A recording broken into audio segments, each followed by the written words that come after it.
ये लोग जो कहते हैं ना कब होगा कब होगा, प्रधानमंत्री को जानते नहीं। प्रधानमंत्री जो सोचते हैं कानून आने से पहले, उसका पूरा नेटवर्क इंप्लीमेंटेशन का प्रधानमंत्री जी ने बनाकर रखा है। ये ऑनलाइन जुड़ चुके हैं पुलिस। अब 0 एफआईआर और EFIR हो पाएगी, और एफआईआर का जांच जो होता है उसको भी ऑनलाइन फरियादी को 90 दिन में देना पड़ेगा कि आपकी फरियाद। ये कांग्रेस पार्टी को मैं बचपन से ही मालूम नहीं क्या था, कुछ संस्कार होगा, कांग्रेस का विरोधी रहा।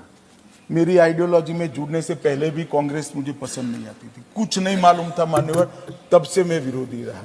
मगर मैं बारीकी से उनको देखता हूं। जब जब वो सत्ता पर आते थे 124A मतलब राजद्रोह का बड़े मौत से उपयोग करते थे, और जब सत्ता के बाहर जाते थे तो कहते थे कि 124 है तो कॉलोनियल कानून है, इसको निरस्त कर दो। मगर फिर सत्ता पर आते थे तो 124 का उपयोग करते थे। इन्होंने राजद्रोह को कभी समाप्त करना नहीं चाहा। भारतीय जनता पार्टी और नरेंद्र मोदी सरकार आज इस देश के कानून से राजद्रोह को हमेशा के लिए, ये कांग्रेस जो डेफिनेशन थी उसमें घृणा और अवमानना था, जिससे राजद्रोह का अपराध हो सकता। रानी के खिलाफ अवमानना नहीं कर सकते, रानी के खिलाफ नहीं बोल सकते, रानी को घृणा नहीं बोल सकते। अब हमने क्या शब्द डाले हैं? घृणा और अवमानना हटाकर सशस्त्र विद्रोह, विध्वंसक गतिविधियां, अलगाववादी गतिविधियां और देश के अर्थतंत्र को नुकसान पहुंचाना, ये सारे उद्देश्य जो है शुद्ध रूप से भारत को सुरक्षित करने के लिए है, किसी व्यक्ति या शासन को सुरक्षित करने के लिए है। मगर मुझे मालूम है मैं उनको नहीं समझा पाऊंगा। मान्यवर, हमने मॉब लिंचिंग को भी भारतीय न्याय संहिता में जगह दी है। हम पर बहुत आरोप लगते थे, मगर मैं आज बताना चाहता हूं सबसे कम मॉब लिंचिंग आजादी के बाद कभी हुए हैं तो नरेंद्र मोदी जी के 9.5 साल। फिर भी मॉब लिंचिंग घृणित अपराध है, इस पर रोक लगनी चाहिए।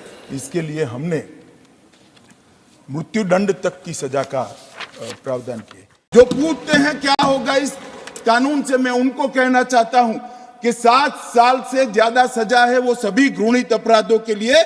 हमने फोरेंसिक साइंस लेबोरेटरी की विजिट को कंपलसरी किया है, जिससे कन्विक्शन रेशियो के अंदर बढ़ावा होगा।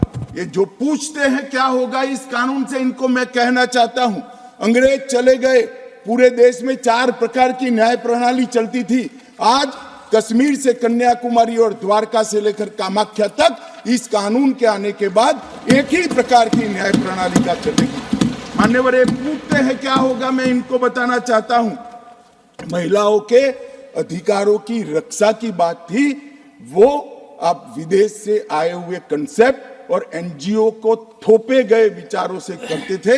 हम मातृशक्ति के सम्मान के लिए परंपरागत हमारा जो सम्मान है, वो सम्मान को इस कानून के अंदर कानून का स्वरूप देने में सफल हुए, मैं बताना चाहता हूं। माने जो कहते हैं क्या होगा, जल्दी न्याय मिलेगा। गरीब आदमी के लिए न्याय महंगा नहीं होगा। टेक्नोलॉजी का उपयोग कर और पुलिस, वकील और कोर्ट तीनों को लिए समय मर्यादा बनाकर हमने जल्दी न्याय की प्रक्रिया को आगे बढ़ा है। अब तारीख पे तारीख नहीं होगी, 3 साल के अंदर फैसला हाथ में आएगा। जो क्या कि नए कानून की जरूरत क्या है, उनको स्वराज का मतलब ही मालूम नहीं। स्वराज का मतलब स्वशासन से नहीं होता है। स्व शब्द सिर्फ शासन से जुड़ा हुआ नहीं है। स्वराज मतलब स्वधर्म को आगे बढ़ाए, वो स्वराज है। स्व भाषा को आगे बढ़ाए, वो स्वराज है। स्व संस्कृति को आगे बढ़ाए, वो स्वराज है। और वो स्व शासन को जो प्रस्तापित करे, वो स्वराज है। गांधी जी ने शासन परिवर्तन की लड़ाई नहीं लड़ी थी, गांधी जी ने स्वराज की लड़ाई लड़ी थी। और आज तक आप 75 साल में से करीब करीब 60 साल तक सत्ता में बैठे, स्व को जागरूक करने का काम नहीं किया। 2014 से नरेंद्र मोदी जी ने इस देश की महान आत्मा को, स्व को जागरूक करने का काम किया है और वो ही आज भारत के उत्थान का कारण बना है।